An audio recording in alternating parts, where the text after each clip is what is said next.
This hearing of the Subcommittee on General Farm Commodities and Risk Management to review H.R. 3283, the Swap Jurisdiction Certainty Act, H.R. 1838 to repeal Section 716 of the Dodd-Frank bill, and H.R. 4235, the Swap Data Repository Clearinghouse Indemnification Correction Act of 2012 will come to order.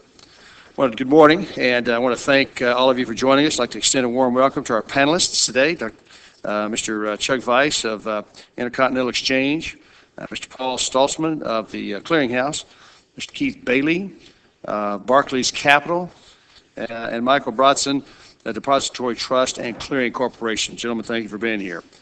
Appreciate your time to come this morning and share your views with the committee and have a chance to have your thumbs screwed to the table, and we'll grill you under hot lights. I'm just kidding. Today's meeting, the General Farm Commodities Risk Management Subcommittee, continues a series of hearings aimed at examining and correcting some of the problems that have arisen as regulators have worked through the Dodd-Frank rulemaking process. To the surprise of almost no one in this room, except perhaps us up here on the dais, Congress passed an imperfect bill. That's right, you heard it here last. The Dodd-Frank bill has some mistakes in it. That's about as funny as this CPA is going to get, so feel free to just have raucous laughter. There you go. Appreciate you sucking up to the chair. Exactly. There you go. That's it. Perfect. Fortunately, two of the bills we're going to examine today are bipartisan solutions that will strengthen the underlying bill and reduce the unintended consequences of poorly vetted provisions. And a third will provide clarity regarding the reach of Dodd-Frank to activities that occur outside of the United States. Our first bill, the Swap Data Repository and Clearinghouse Indemnification Act, will remove requirements from Dodd-Frank that foreign regulators indemnify U.S. swap data repositories for any losses arising from the misuse of information the regulator requests from the SDR. And thank you to both Mr. Sewell, Ms. Sewell, and Ms. Crawford. Oh, they're not here. For leading on this important issue. Our second bill is the Swap Jurisdiction Certainty Act. This bill will provide clarity consistent with the congressional intent regarding the territorial reach of Dodd-Frank.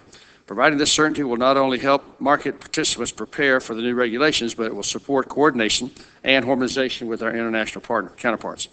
And finally, we'll examine H.R. 1838, which modifies Section 718 of Dodd-Frank. Section 718 has the effect of requiring banks to push some of their swap activities into separate standalone affiliates. H.R. 1838 would narrow the class of swaps covered by the rule to ensure that the intent of segregating the riskiest swaps from a bank's balance sheet does not have the unintended consequence of needlessly diverting capital and introducing additional systemic risk. As has been said many times, getting Dodd-Frank right is more important than getting it done quickly. Part of that means that Congress can never become complacent with its own handiwork. Our work did not end when it's signed into law by the President. Examining the rulemaking process for errors, unclear instructions, and unintended consequences, and then fixing the mistakes is an essential part of our job. I want to thank all members of the subcommittee on both sides of the aisle for their continued commitment to good oversight. It's important that Dodd-Frank, irrespective of our ideological differences, is implemented in a way that is logical, fair, and beneficial for the participants who depend on the financial markets. The three bills we're discussing today each improve Dodd-Frank in meaningful ways. Finally, I want to again thank today's witnesses for their time. We on the committee appreciate the opportunity to understand the unique perspectives each bring to this financial reform process. And with that, I'd like to turn to my ranking member and good friend, Mr. Boswell, for his opening remarks.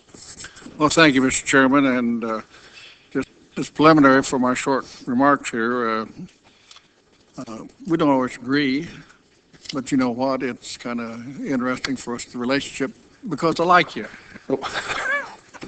That's my attempt at responding to humor, but it's true. I do like this man, and I know something about where he comes from. I know something about the territory down there. I actually, I don't know if I've ever told you, I was a roughneck in the oil fields just north of Monahans when I was a young man. Let me see all 5 fingers. Got them all? All 10 Got them all. All right, good. And I did lee tongs, I did backups, I did the tower. There was an old standard tower when I got up there and I was a youngster. And the old driller had me up there and he said, after You know what I'm talking about? Yeah. I bet you haven't done it, but I bet you know what I'm talking about. Au contraire, Okay. I spent summers roughnecking for Parker Drilling Company and Sharp Drilling Company. Okay, good. So I good. worked at lead tongs, and Well, I still have all my fingers. anyway, we're up in the tower, and well was about to come in. It was the old standard tower before the jackknife. I'm kind of remembering the lingo here a little bit. And so I was substituting for people going on vacation. That's what the guy in the tower. I was a little nervous about it. I didn't mind heights, and I kind of helped later on. I got into aviation, flying airplanes and jumping out of airplanes. But there I was up in the standard tower, way up there. And we're going to take the pipe out, change the bit. Going to be up there a while, and I said, so I finally asked him, well, what happens if a fire? Because they kept telling us about safety. Oh, said, yeah, I was going to tell you that just before I left. And he showed me that little piece of cable with handles on it. And that cable went way out to a stake. He said, if something happened, said your only escape is to wrap that thing around that cable, grab those handles, and you're going to slide down that, and you're going to slow your speed down by putting pressure on it. Said, we don't have time for you to practice. That was a sobering moment for a guy who was not quite 18 years old.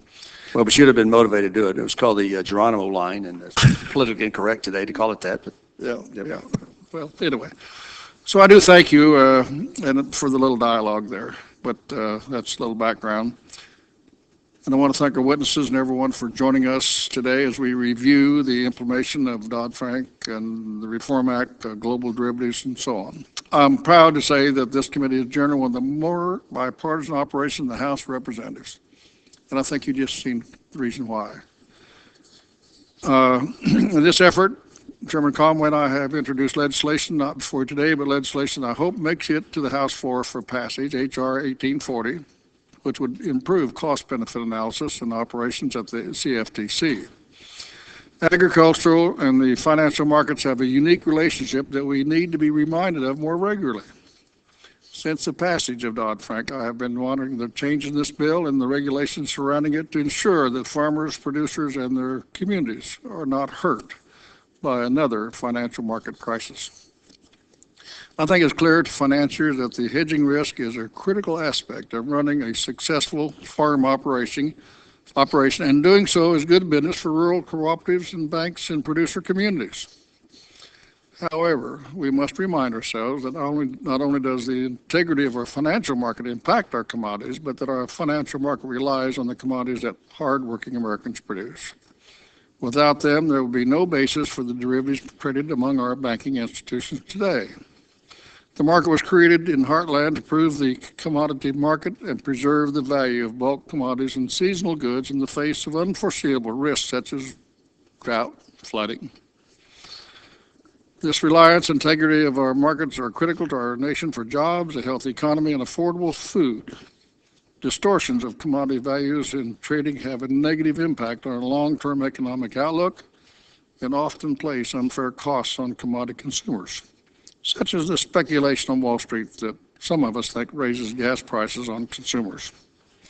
I hope that we can have a healthy discussion on these issues and that your testimony here will improve functions in Congress and add to our understanding of the legislation before us. So I look forward to hearing the coming testimonies and working with you to ensure fair and practical implementation both at home and with our global partners on behalf of American taxpayers. And I would say in closing that Dodd-Frank is not perfect. I think we all knew that when we started out. And it wasn't done overnight. A lot of pressure was on. And I watched closely as this committee and the Finance Committee worked on that for months. It's not perfect. And I thought we all would surely expect some tweaking as the rubber hits the road when we get out there and put it into force. And that's what I'm very willing to do. Other major legislation has required that, so why wouldn't we expect this? But we don't want the debacle that happened that caused us to do that extensive review to happen again if we can prevent it. So with that again, Mr. Chairman, thank you so much, and I look forward to the.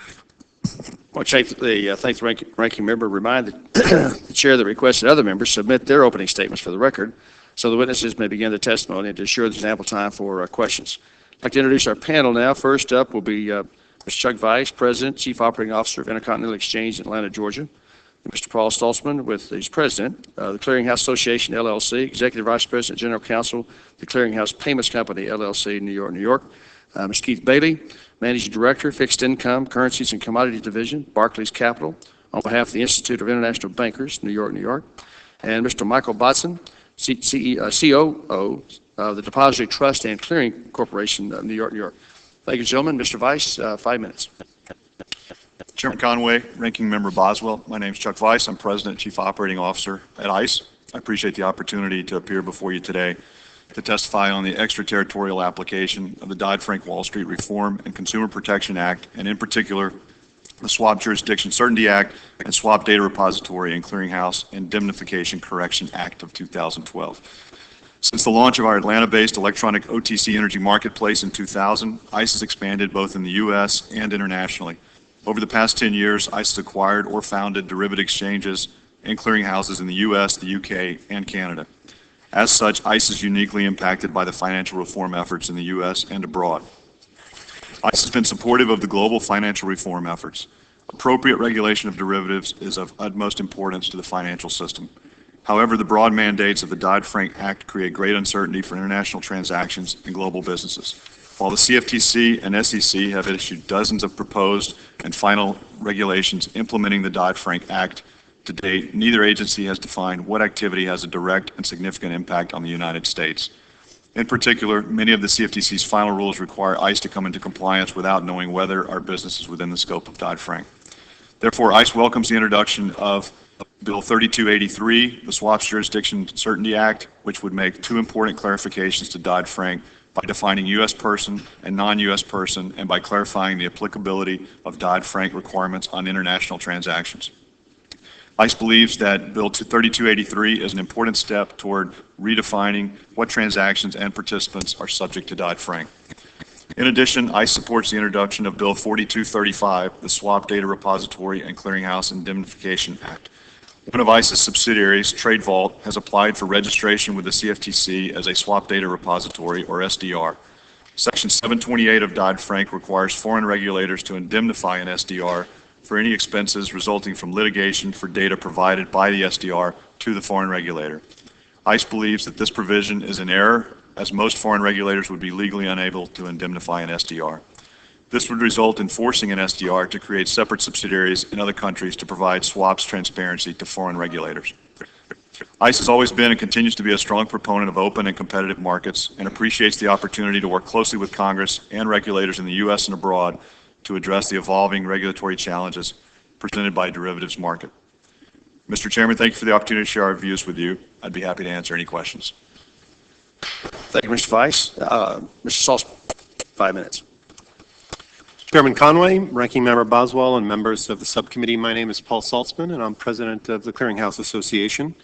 I appreciate the invitation to appear before you this morning to share the Clearinghouse views on legislation currently pending before your subcommittee.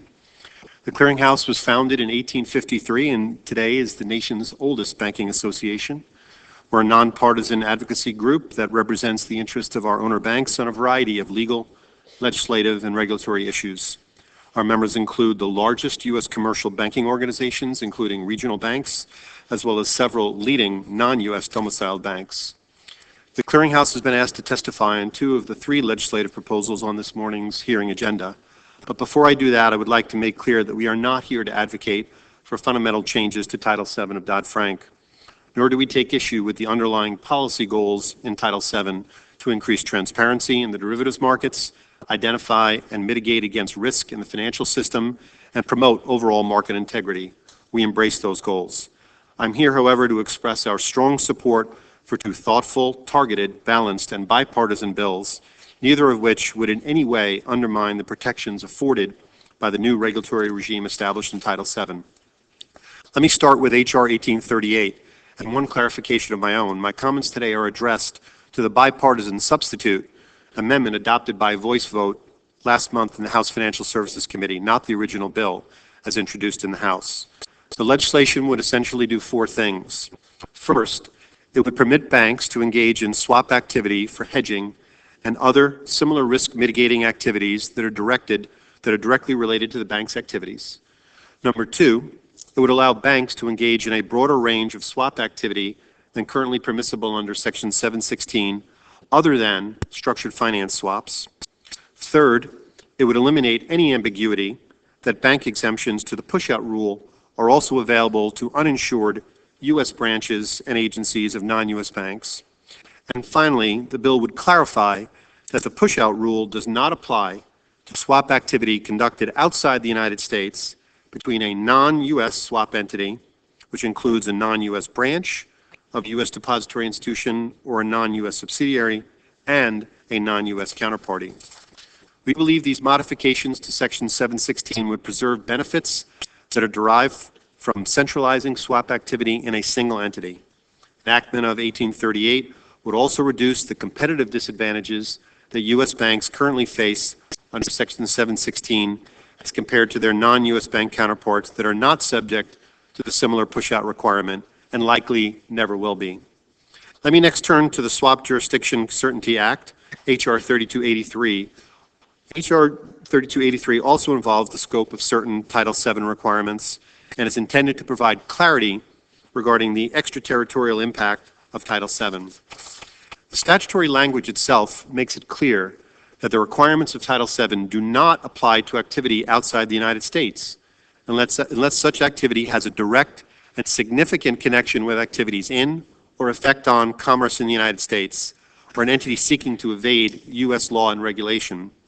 We believe that the application of Title VII's requirements to U.S. banking organizations' operations outside of the U.S. would run contrary to the statutory provision.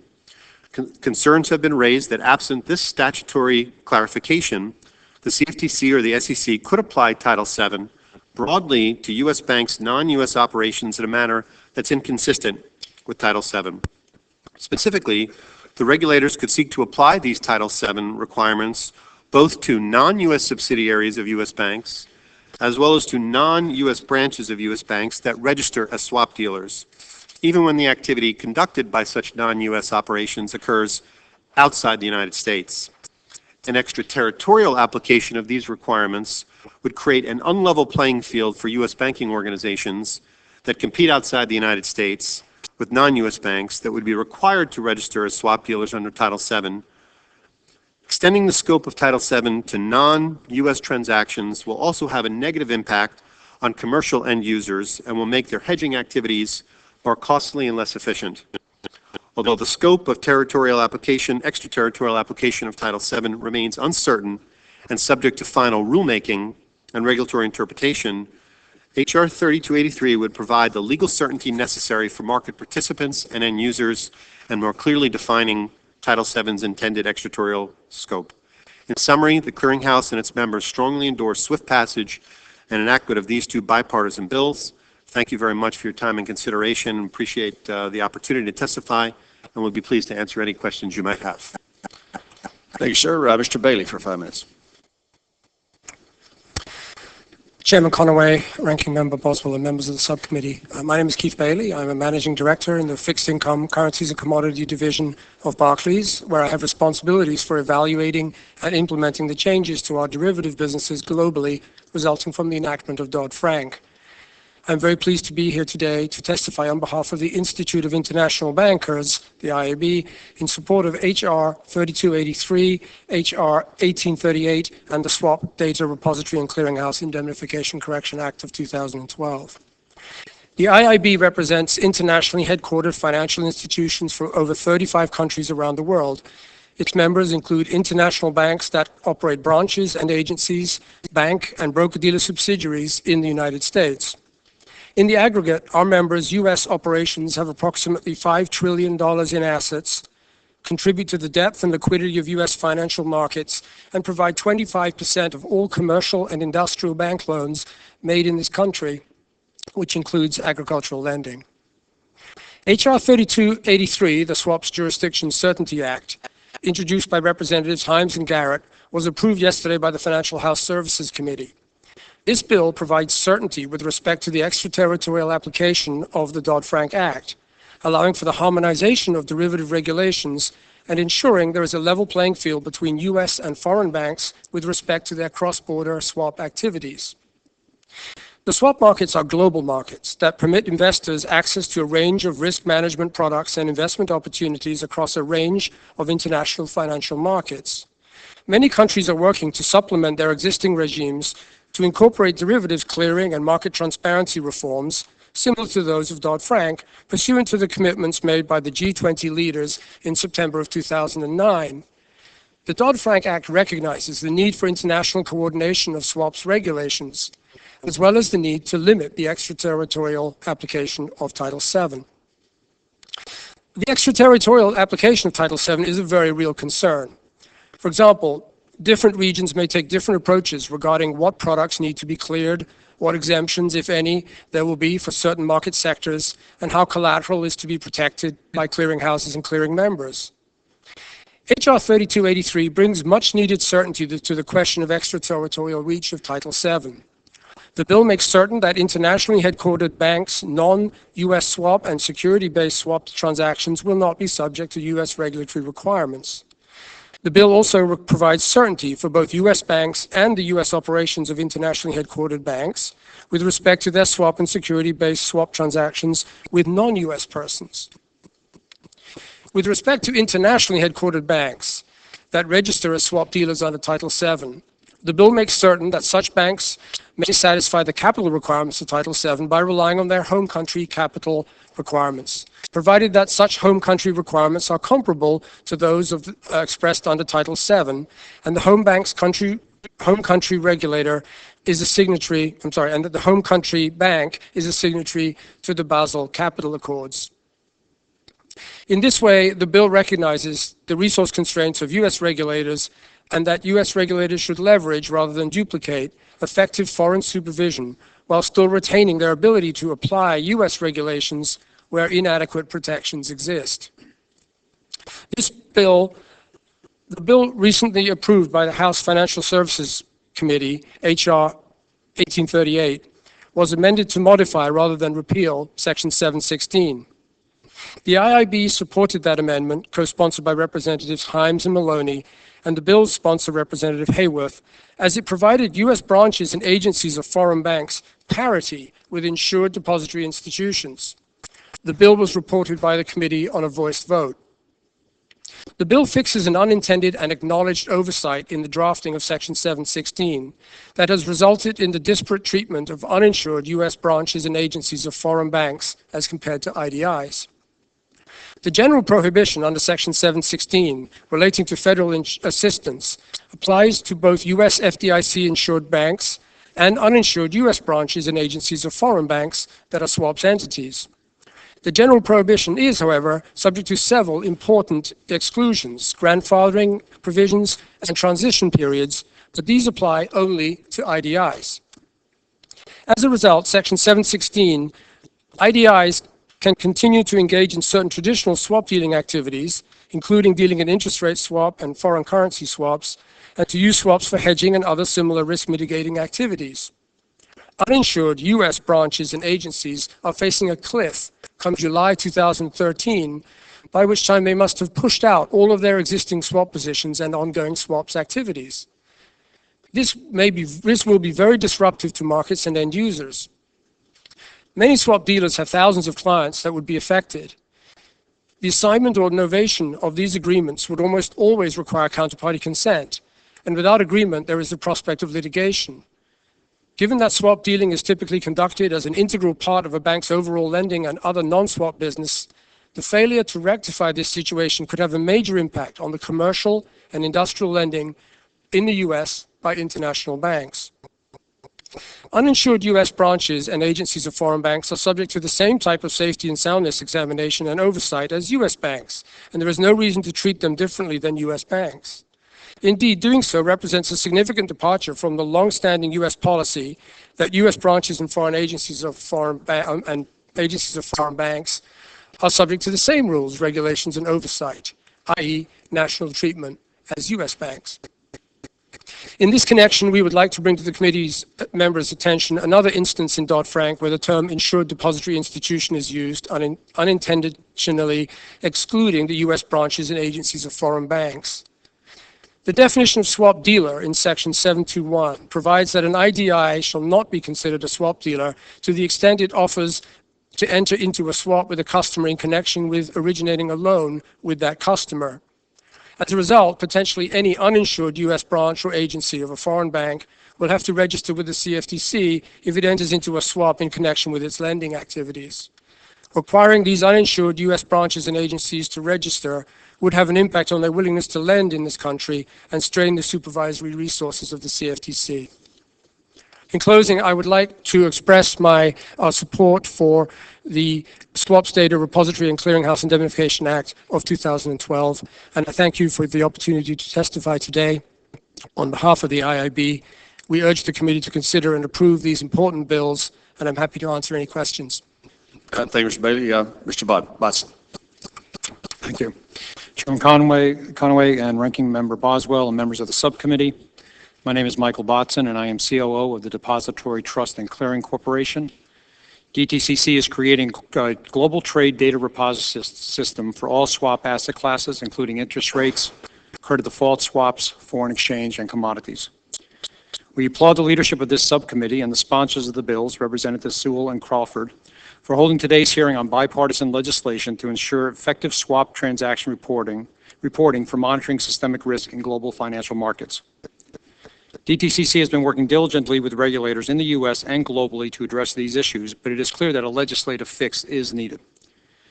Today, I will address two technical provisions in the Dodd-Frank Act that make it more difficult for regulators around the world to share information. They are referred to as indemnification and plenary access, and both may result in data fragmentation.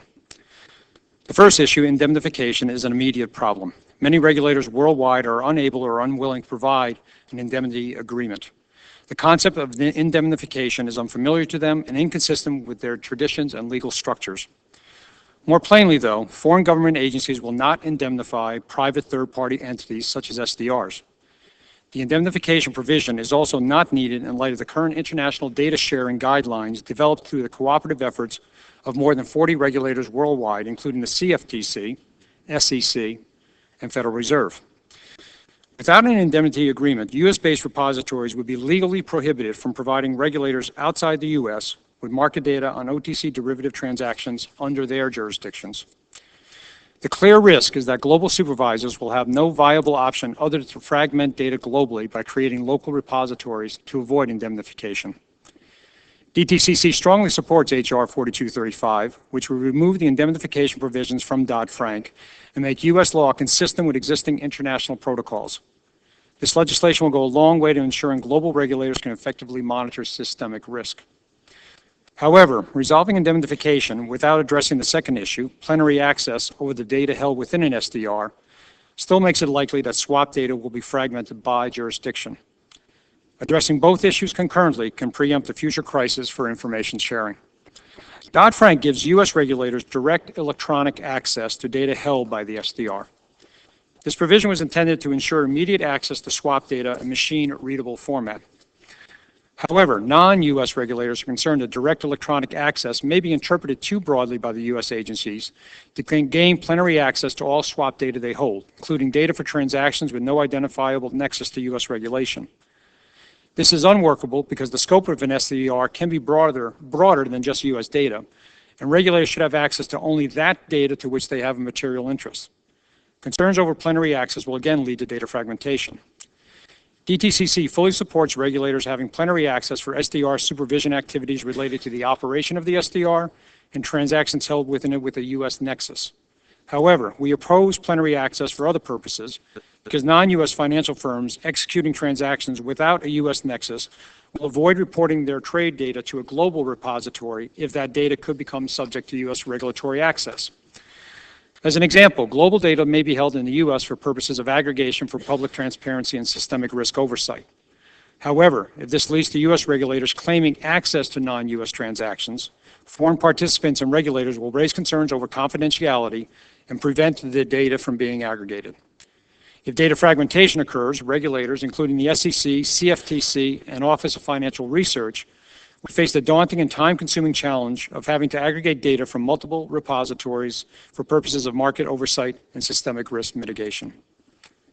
Additionally, in meetings with regulators worldwide over the past year, these supervisors have said they will not permit the use of a U.S.-based trade repository for its domestic transactions if there are asymmetric access rights and no protection of confidentiality for the market participants. To illustrate the combined impact of these provisions, let's examine the case of two British banks executing an interest rate swap in the UK involving the euro. There is no direct U.S. connection. Under plenary access, if the trade was reported to a European-based global repository, but the transaction was sent to the U.S. for aggregation, U.S. regulators could claim a legal right to view data on this transaction, even though the U.S. regulator has no material interest in it. Even worse, the indemnification provision could require the British regulator to indemnify the U.S. registered SDR to access the same data, despite the fact that the entirety of the trade falls within the British regulator's jurisdiction. Mr. Chairman, the issues of indemnification and plenary access must be dealt with together to prevent data fragmentation from occurring. Congress needs to address plenary access by clarifying the intent of the statute and reinforcing that regulators only have access to the data in which the regulator has a material interest. By amending and passing the H.R. 4235 to ensure technical corrections to both indemnification and plenary access, Congress will create the proper environment for the development of a global trade repository system to support systemic risk and oversight. Thank you for your time this morning. Well, thank you, gentlemen. Appreciate those opening remarks. The chair will remind members they will be recognized for questioning in order of seniority for members who were here at the start of the hearing. After that, members will be recognized in order of arrival, and I appreciate the members' understanding. I was about to yield to Mr. Schilling, but he's apparently lost interest in the deal. All right. I will reserve my time for the end, and we'll recognize Renee. You were here next for 5 minutes. Yeah. I would like to ask a question of Mr. Bodson, since we were talking about the plenary access in your testimony, and basically you argued that the legislation, for this legislation, the change of the plenary access provisions, in addition to indemnification. Yes. Why aren't the actions in the agency are sufficient? Can you restate again for us why you feel it is not sufficient?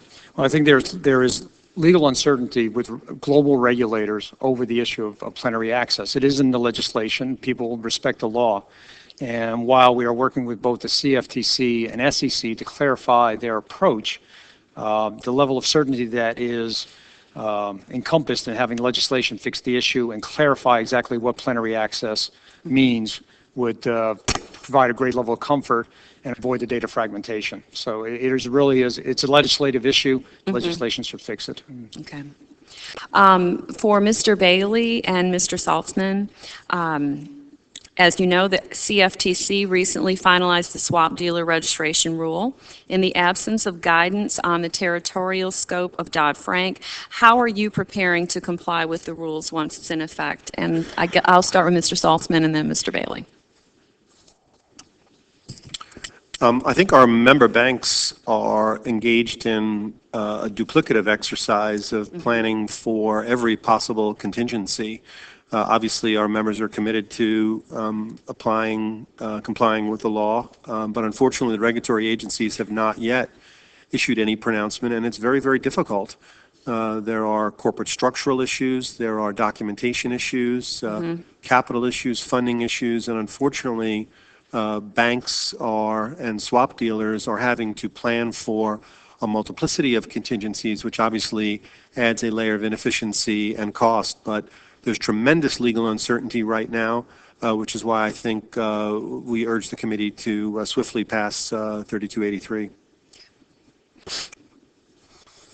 I agree with the comments of Mr. Saltzman.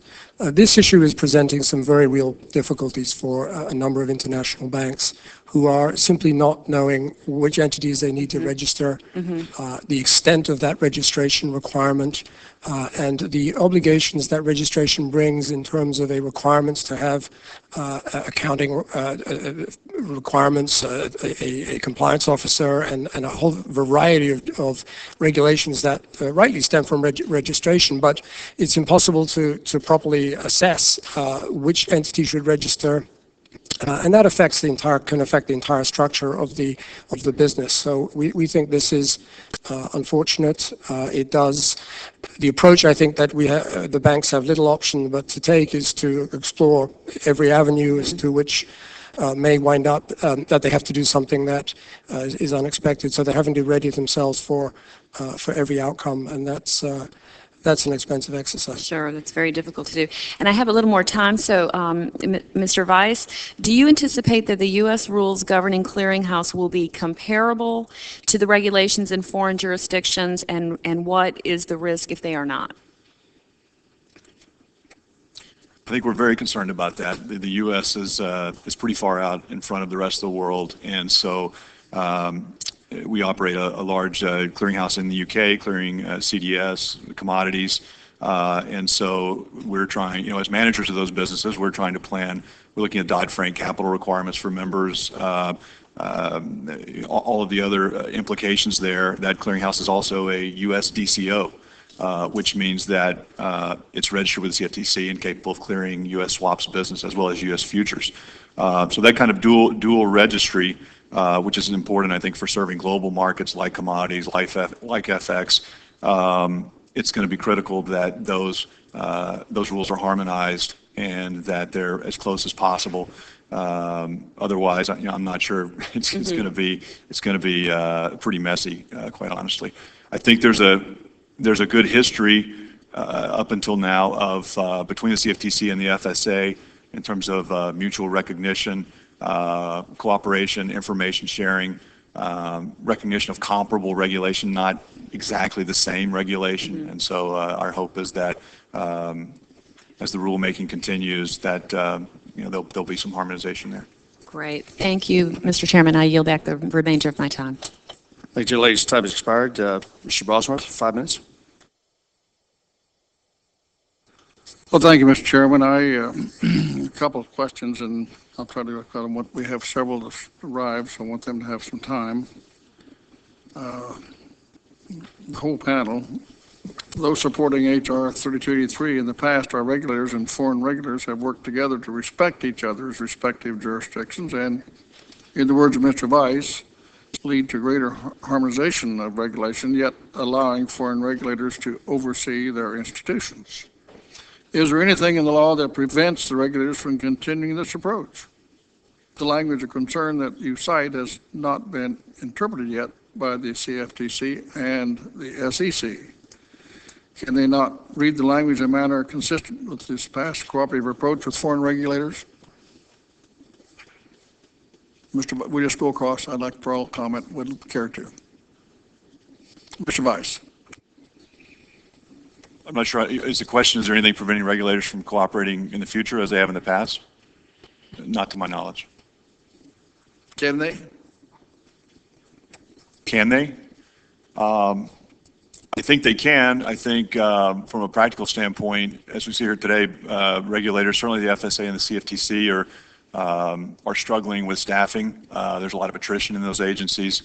They're struggling with budget challenges while they're trying to write rules, anticipate unintended consequences, and then probably last on the list is harmonizing with international regulators. So it's an enormous amount of work that they're having to do in a very short amount of time.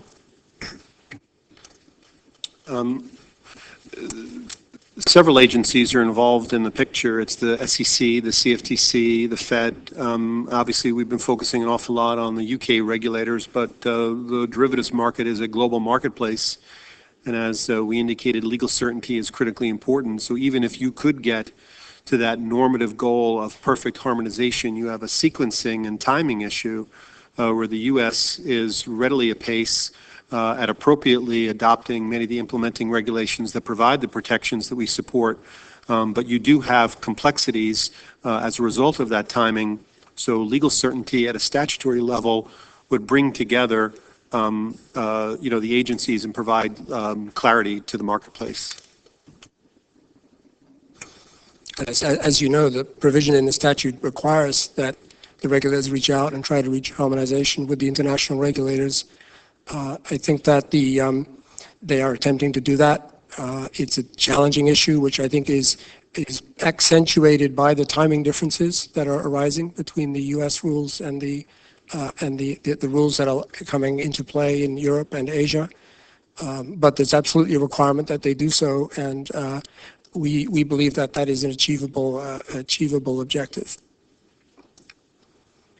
Lastly, even though it's more 4235, I think the uncertainty that's been created through the indemnification and the plenary access issues breeds distrust to a certain extent and puts up barriers to global cooperation. And the issue of data fragmentation is very much about everybody being able to see the data or the information they should see as a regulator while also providing global systemic risk management. But when there are rules that appear to allow U.S. regulators to have a farther reach than their global colleagues may have, cooperation starts to fail. Thank you, Mr. Chairman. We'll yield back. Gentleman yields back. Mr. Holzkamp, 5 minutes. Thank you, Mr. Chairman. A question for all the members of the panel. We've been hearing about increased risk that foreign countries are threatening to potentially retaliate for U.S. actions on financial reform they might view as an overreach. In your opinion, do these threats in fact exist, and how and where would you think the risk is the greatest, and what could be a potential response on our side to avoid that? Open that to anyone who would like to answer that question. Well, we saw in the European EMIR legislation that when they saw the indemnification and the plenary access issues, they were putting similar wording into their legislation. They have since pulled back from that. Other countries have followed suit, such as Singapore. But that possibility of it arising again could always be out there. We have seen Hong Kong, for a variety of reasons, but one of which is the indemnification issue, choose to go with a local repository. And again, start the process of the data fragmentation. Now we're working with them to get feeds of information in so there is a global view when there are global products involved. But you see the instances already there. So we are working with legislators to get the wording out, but they are retaliating. And rather than taking a offensive stance on this, I think this is one where by fixing the issues here in legislation, we avoid having the retaliation issue come up at all. Okay.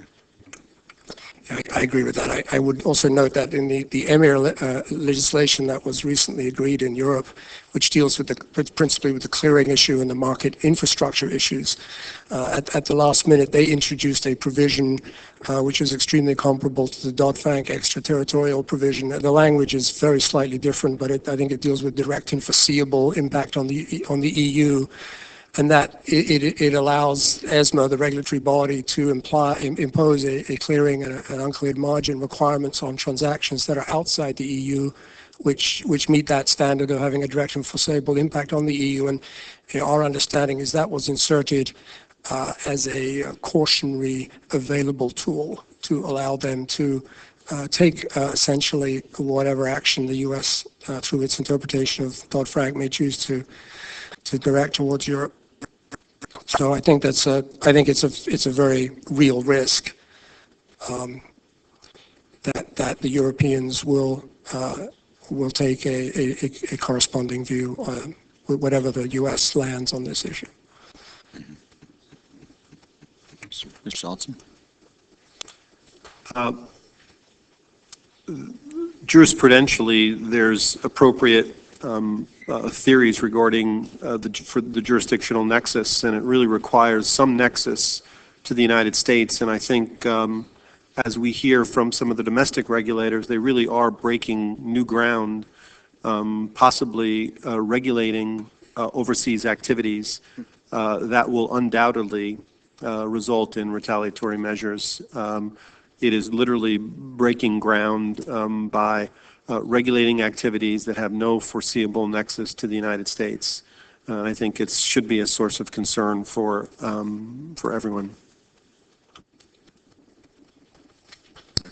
I yield back. Thank you, Mr. Chairman.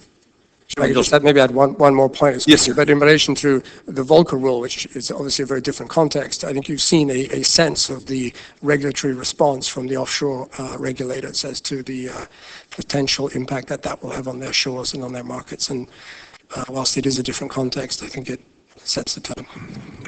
Thank you. Thanks, Chairman. Ms. Sewell for 5 minutes. First, I'd like to thank the chairman, Conway, as well as Ranking Member Boswell for having this hearing today, and to our witnesses for testifying before us. This hearing has given us the opportunity to really hear from practitioners in the area of swaps and understand better why modifications to confidentiality and the swap jurisdiction requirements in Dodd-Frank need to be made. As we continue to move forward with the rulemaking and implementation process provisions of Dodd-Frank, we must be mindful of the original purpose and intent behind the passage of such legislation. Dodd-Frank was intended to provide more transparency and oversight to our financial markets and to ensure that another financial crisis and meltdown does not occur. I want to applaud the diligent work of both the CFTC as well as the SEC in drafting and implementing critical new regulations.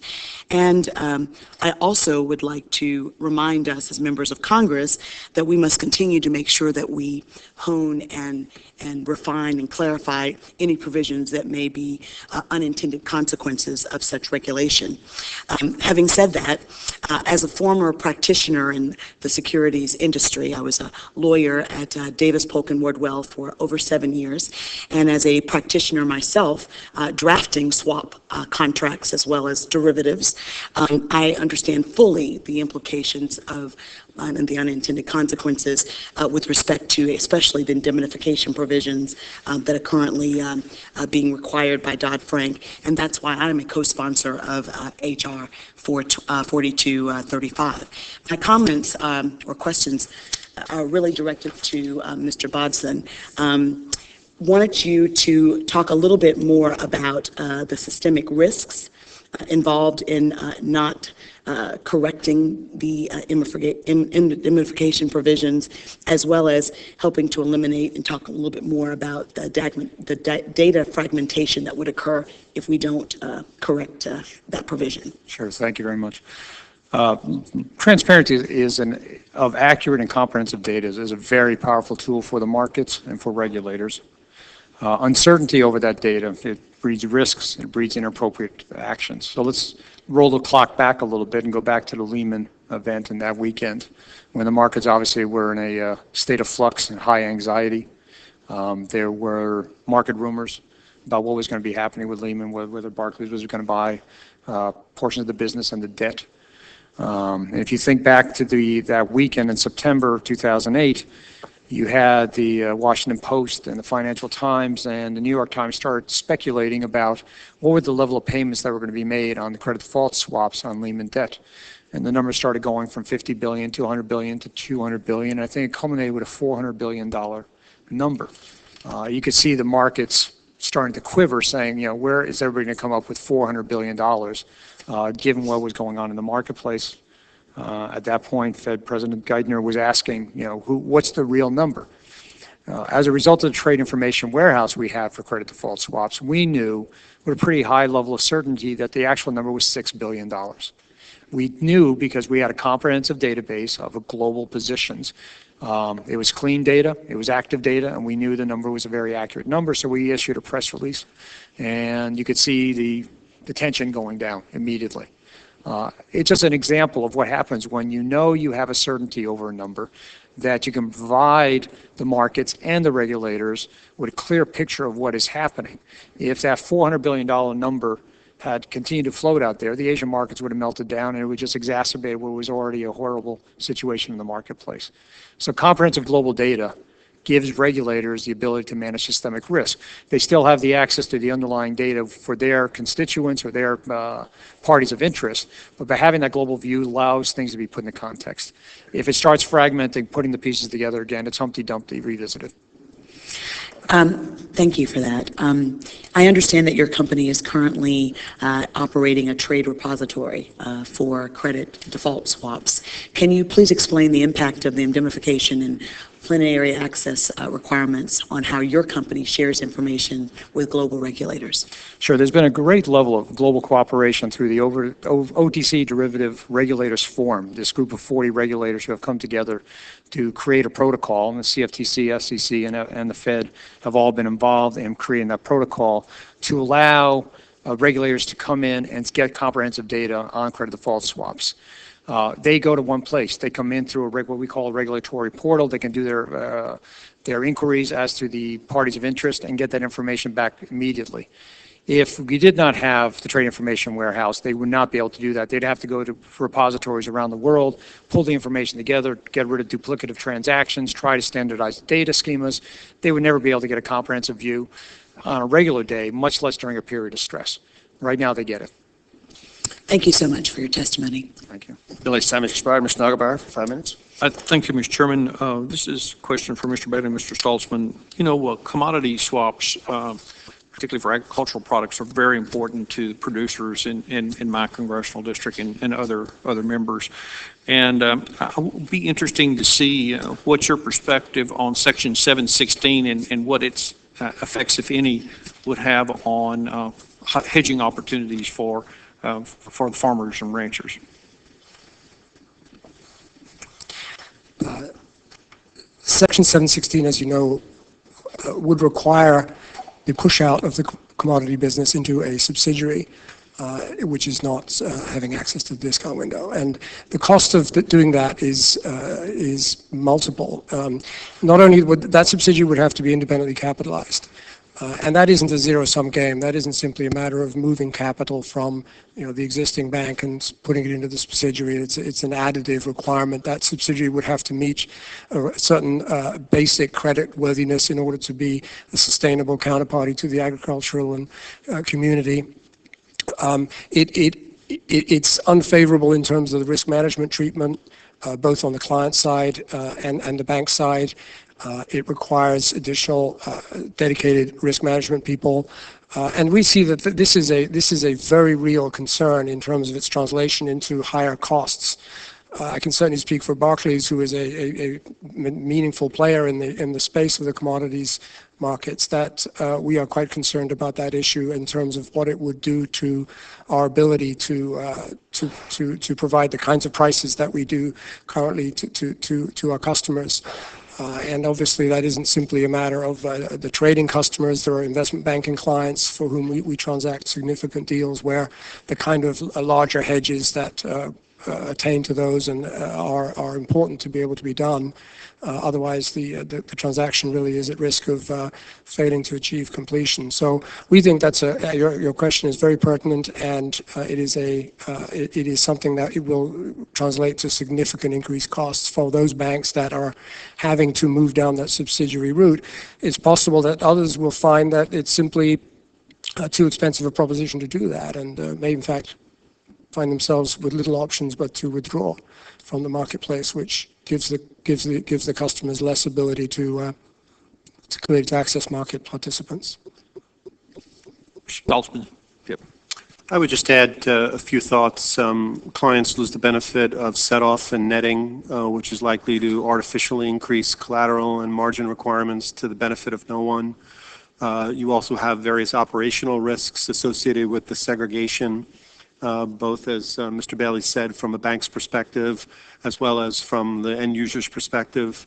A whole new set of documentation, whole new set of parameters around that, really to no advantage. So you're really creating just a completely duplicative architecture that in and of itself is likely to increase costs substantially to the end user, and in some cases, obviously crowd out folks who are at the edge in terms of the pricing cost benefit. So if I want to kind of say back to what I heard, so there's really kind of two costs. One is probably would increase the transactional cost because you've got to go duplicate the capital structure and the architecture in another entity. But secondly, that some current market participants may just decide not to make a market or to be involved in those activities. Am I reading? Is that a possibility? Very much so, and I would also add from the swap dealer's perspective, you're materially increasing operational risks, and as Mr. Bailey said, risk management risks, which in and of itself would also translate into credit appetite, which in and of itself could have an inhibiting impact on providing the investing and hedging activities that swap dealers do need to provide to commodity end users. Mr. Bailey, you want to amplify on that? I agree with your assessment. Thank you very much, Mr. Chairman. I yield back. Chairman yields back. Mr. Scott for 5 minutes. Thank you very much, Chairman. You know, no legislation is ever perfect, especially one that is as large and as complex and in scope as Dodd-Frank is. And as such, we shouldn't be afraid to revisit the issue, make changes and alterations where they are due. And the bills before us do just that on swap jurisdiction, repeal of Section 716, and the swap data repository clearinghouse indemnification. They are large part just clarifications and revisions that do not undermine the letter or the spirit of this historic financial reform bill that was passed by this body and of which I am a co-sponsor. I also think it's worth noting that the manner in which these bills were evolved, this is very important. The sponsors of these bills and their staffs, both on the majority and the minority side of the aisle in this committee and in the Committee on Financial Services, both of which I served on, worked very closely together and with great consideration to one another's concerns to ensure that these bills were narrow, that they were targeted, and address real problems. And that is why we've seen these bills move with strong bipartisan support, including mine through the Committee on Financial Services. And it's my hope, Mr. Chairman, that the same spirit of cooperation will reign in our Agriculture Committee as well. And that we continue to see these bills progress smoothly through the legislative process. So let it be noted, Mr. Chairman, that in spite of what many may say, bipartisanship and cooperation is alive and well, as demonstrated by our work on this bill. Now, let me turn to you, Mr. Vice, to discuss H.R. 3283 and some of the concerns you mentioned in your testimony with respect to the extraterritorial reach of certain provisions of Dodd-Frank. It's my understanding that you are already experiencing potentially duplicative regulation on your activities conducted at your clearinghouse in Europe. Perhaps you could elaborate for us on what you think the SEC is attempting to accomplish by venturing into territory, that is to say, your energy swaps activity, which is already, as I understand, regulated by the CFTC here in the United States, and the FSA in the UK. How would H.R. 3283 address or remedy this situation? Well, just for background there, we have a London-based clearinghouse. We started about 5 years ago, and of course it's regulated by the FSA, clearing commodity swaps. A couple of years after that, we began clearing credit default swaps, including index and single name. Well, excuse me. Prior to that, we registered as a U.S. DCO. In preparation for Dodd-Frank to be able to clear U.S. OTC swaps and potentially even U.S. futures. So with that, we were essentially dually regulated by the CFTC and the FSA. Subsequent to that, we did begin clearing credit default swaps, which for the single name CDS brought in SEC oversight, appropriately so. And so we've been, in that business, we've been overseen by 3 regulators. One of the some of the obscure language, an artifact of Dodd-Frank, gives the SEC some oversight of commodity swaps, believe it or not. And I think in informal discussions with SEC staff, everyone can look at that and conclude that wasn't really the intent. But at the same time, they've proceeded on with essentially regulating our commodity swaps business. So, for example, and we clear hundreds of commodity swaps in that clearinghouse, and we add new swaps all the time. And we're at a point now where each time we want to clear an additional swap that's already existing, traded bilaterally on a global basis, in some cases, not even with any nexus to the U.S., maybe traded largely in Asia, we're required to get FSA approval, CFTC approval, and now SEC approval. So it's dramatically slowed down our process there. And what about there are some concerns that because of technology and because of electronic transactions, that this business is highly mobile and it will naturally shift overseas to less regulated markets. What are your opinions on whether or not this is a real risk? And are there ways we can strengthen the language in this bill to prevent this from occurring while still accomplishing our goals?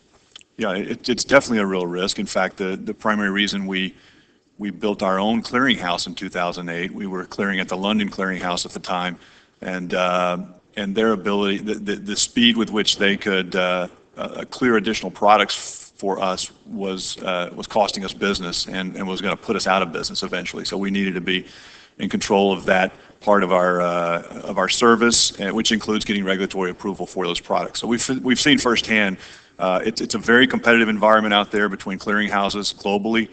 All of these markets, whether it's FX, commodities, interest rates, they're global markets. And so I guess the good news there is healthy competition amongst exchanges and clearinghouses. And so we're very sensitive to unlevel playing field, things like this. So this is, again, much like the indemnification issue, it would seem like an obvious technical fix. I don't think anyone in Washington intended for the SEC to regulate commodity swaps. Thank you, Mr. Vice. Thank you, Mr. Chairman. Chairman yields back. Mr. Crawford for 5 minutes. Thank you, Mr. Chairman. Mr. Bodson, I've got a couple of questions for you. Can you cite a specific example of when your trade repository has been able to provide regulators with accurate, timely information during a time of crisis? Excuse me. I think the two were the scenario I explained before during the Lehman Brothers crisis. There was obviously a lot of misinformation in the marketplace, which created uncertainty, which created risk, and could have had a snowballing effect into the Asian marketplace. By providing that certainty over the exposure with Lehman Brothers, took the anxiety out. The other two most recent events, or the most recent event really, is the Greek default situation, where we were able to provide regulators throughout Europe primarily insights as to exactly what the exposures were for their financial institutions.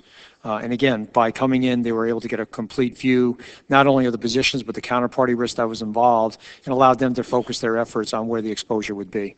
So again, without a global view, they would be having to go to regulators or SDRs around the world, try to get that information, try to normalize it, and try to get a view. Times of crisis, that's not the approach you want to take. So those are two instances where I think the regulators were able to do their job effectively by having a comprehensive global view. Okay. If the indemnification provision is not removed from Dodd-Frank, in your opinion, would it hurt regulators' ability to oversee global systemic risk? Most definitely. I think the key is that being able to rely on a comprehensive data set that shows the full content and allows a full understanding of what is happening in the marketplace, allows regulators to pinpoint their focus on where areas of risk may be arising, is critical.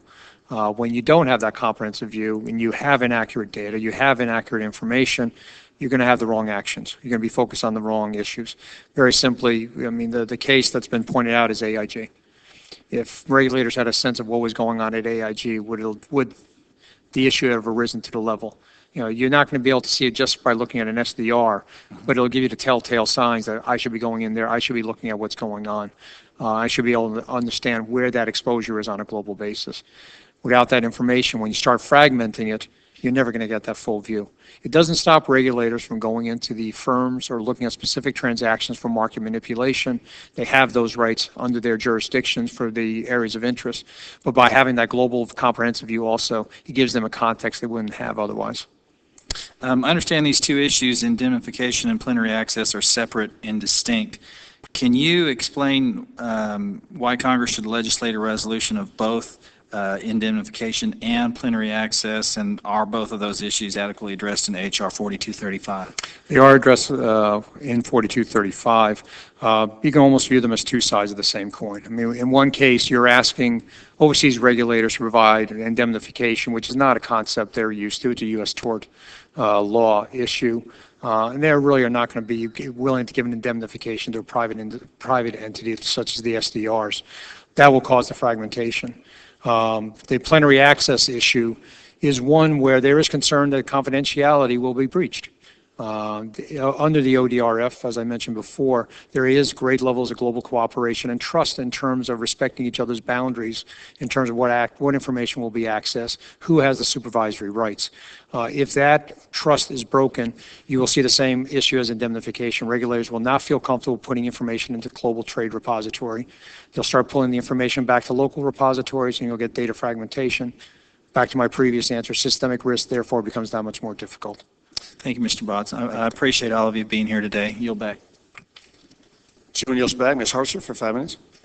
Thank you, Mr. Chairman. Thank you, gentlemen. I apologize for tardiness as well. Had another committee meets at the same time, so it's kind of frustrating. But I was just wanting to ask the general panel a couple of questions, and then another one specifically if we have time to Mr. Salzman. But the first question: where do you see the greatest divergence between the U.S. and other countries implementing derivatives reforms? Mr. Bailey. If I could just take that. And I speak principally in relation to Europe. There are very different approaches to a number of issues between the U.S. and the European regulators, but within the foundation of the broad commitments that were made in Pittsburgh as to derivatives. So it's all within the context of a requirement to clear appropriate transactions, who should be exempt, and a requirement to transact on regulated venues. And whilst I think in the clearing space there is largely parity, and we're very optimistic, I think that there will be a position where regulators can mutually recognize clearinghouses in other jurisdictions because of the protections are adequate. I think one of the more difficult areas may be in the execution space. The requirement to that was in Dodd-Frank, of course, to trade certain products on CEFs is mirrored in the current negotiations of the documents around the Market in Financial Instruments Directive, which is the upgrade for the current regulations pertaining to execution in Europe. But the approach may be a little different there, and it's still at an earlier stage. We haven't seen anything in yet in the sense of rulemaking from ESMA. But that is clearly a risk, I think, for some divergence. And that would create some difficulties, or clear difficulties, if Dodd-Frank were to have extraterritorial application into Europe, where for the same transaction you'd be obliged to execute on prospectively 2 different venues, and that obviously means that the trade wouldn't happen. So we think that's an area of concern. As to reporting, again, we're hopeful that even real-time reporting of transactions to the market, we think that there will be some sufficient consensus there as not to be too problematic. And as to issues around code of conduct, there are instances where you can see real conflicts, but in the most cases it's a matter of avoiding duplication and layering of different requirements. Clearly, if we are transacting out of London with an Italian customer, as it relates to the investor protection rules, we principally think the Italians would hold sway on that. Secondarily would be the London FSA, because of where we are situated. If we're transacting out of London, whether the CFTC should be engaged in the manner in which that trade is executed, we think is highly questionable. So it's really in execution that I think we have the concerns. Can I follow up on that, and then we'll hear Mr. Salzman, but so is the execution concerns dealing with proposed regulations that concerns you think that might come down from Dodd-Frank, or is this already concerns in the legislation that you think clearly are going to be problematic? It's at the regulation stage, so it's not yet certain that it's problematic. It's potentially problematic. So is there any legislation in the works to try to address those concerns right now, that aspect? Proactively. Well, the legislation that is before this committee, which would limit the jurisdiction of the U.S. Imposing a particular execution requirement for transactions outside the United States would obviate that. So yes. Very good. So that it does address that. Yes. Perfect. Yes, Mr. Salzman. Just very briefly, I would also add no other jurisdiction is contemplating the push out of swaps as we have in Section 716, and that's confirmed by Governor Torrillo, who I believe spoke before the Senate Banking Committee this week, where he indicated that we are a loaner in that respect. So I think that's obviously material structural difference between our approach to these issues and other jurisdictions. Okay. One of the principal goals of Dodd-Frank is to reduce systemic risk. So could you please discuss how the bills that we're considering today, how they would impact regulators' ability to monitor and to mitigate systemic risk?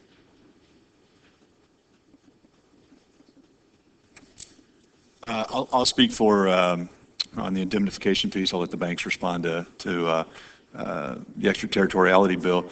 ICE operates a repository much like DTCC. We are also in full agreement and support of this bill to address the indemnification issue, the full access issue, for all the reasons that I think DTCC articulately laid out.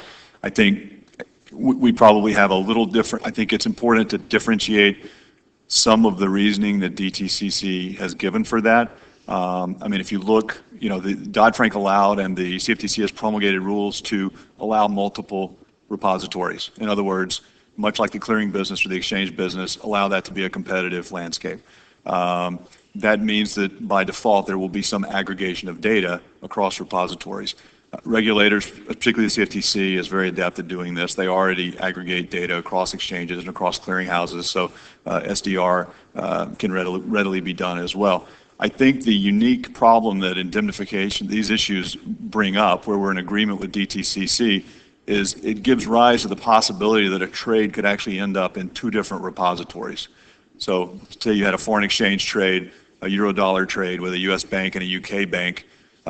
If those provisions are allowed to stand, the U.S. bank, to be compliant, or the SEF that it's trading on to be compliant, may have to get that trade to a U.S. registered SDR, which the EU doesn't have access to, and similarly, it may go to an EU SDR. So you can see that type of potential duplication or data integrity that you would want to try to avoid.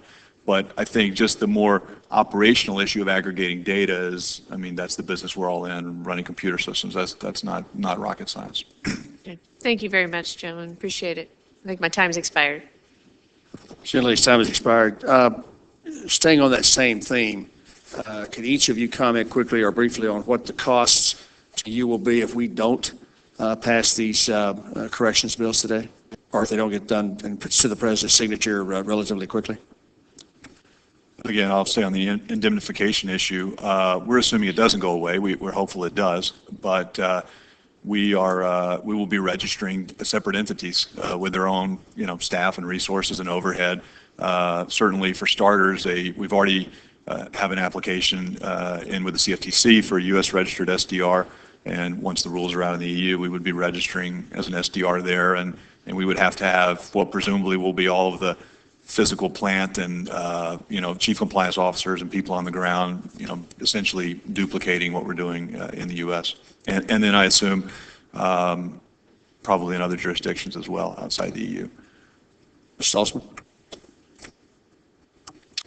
I think certainly with respect to 1838, the costs of running duplicative derivatives activity out of two separate legal entities and the ensuing risk management, collateral management, pricing costs will be draconian, including, as indicated earlier, many market participants on both sides of the transaction potentially leaving the business, thereby creating more systemic risk.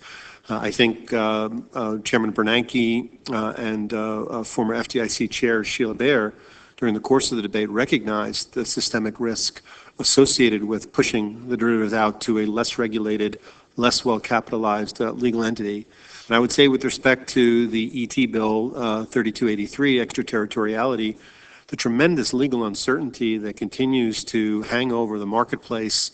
It's very easy to quantify hard costs, but it's very difficult to quantify the soft costs of really not knowing how your business is going to be structured.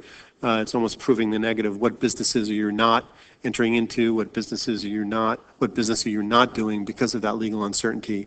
So we would urge the chairman and the rest of the members of the committee to promptly and swiftly pass both bills. But thank you very much. Mr. Bailey, quickly. I totally agree with Mr. Stoltzman's comments in relation to the push-out bill, which we've kind of covered before as well. Highly expensive and likely to involve additional cost to customers of all segments of the marketplace. I'd just make one comment additionally on the extraterritorial bill, that to the extent that there are conflicts that arise because of irreconcilable rules applying either here or in Europe, or in Asia, that will result in transactions not occurring. Even if those are merely duplicative rules, it's clearly going to require an expense to make sure you're compliant with the higher standard, and that may in itself be sufficient to cause a firm to feel that they have to move their businesses to a subsidiarized structure in order to have only one set of those rules apply, and so you get the cost increment through that process. And Mr. Boswell. It's hard to identify pure cost of what happens when you have repositories popping up all over. We are creating 5 asset class repositories, 3 data centers. It's about $250 million spend in the next 5 years. But that's the hard dollar cost. That's easy to kind of estimate. It's really what's the cost of the financial system, of the uncertainty of not having comprehensive overview of what's happening in the marketplace, what happens in the next crisis when regulators or market participants are reacting inappropriately because they don't have a full view. That's the cost that's almost impossible to gauge. I do want to clarify, by the way, 4235 does deal with the indemnification and not the plenary access. I misspoke before, but I think that's the harder number to quantify, is what happens when you don't have a full comprehensive view of what's happening in the marketplace. That's the SEC and the CFTC can answer that better. The SEC has actually come out and encouraged Congress to pass, speaking of the indemnification, pass this fix. Yet the CFTC is saying they can actually just do that by some sort of interpretive guidance. Mr. Boswell, your comments on which approach you'd prefer? As I said, it's a leading question. If I was, yeah. Let me see if I can swing and not miss this one. As I said before, it's a legislative issue, and legislation to fix it. I think while guidance may provide some comfort, at the end of the day, foreign regulators are very focused on what is the rule of the law, what does the legislation say, and not what guidance says. So fixing this through legislation will provide the certainty that regulators want to have. Well, thank you. It would be helpful as we continue to build a case as to why this is important. If you could provide the committee, this is a request, not any kind of a requirement, your thoughts on those hard costs of what you see occurring in your organizations if we don't do these things and do them on a timely basis, and as well as some thoughts on those soft costs that no one really can quantify. Is what impact does it have from your intuition on the markets, on people either entering businesses or not entering businesses? If you could provide that to the committee over the next several days, we'd most appreciated. If you don't want to do that, that's fine as well. But because I do appreciate all 4 of you coming today to visit with our committee and help add more momentum. Obviously, these came out of financial services yesterday afternoon. We'll have a markup on them, I'm told, in the Ag Committee, and move these to the floor. So again, gentlemen, thank you for coming here to help us with that process. Under the Rules Committee, the record of today's hearing will remain open for 10 calendar days to receive additional material and supplementary written responses from the witnesses to any questions posed by a member. This hearing at the Subcommittee on General Farm Commodities Risk Management is adjourned.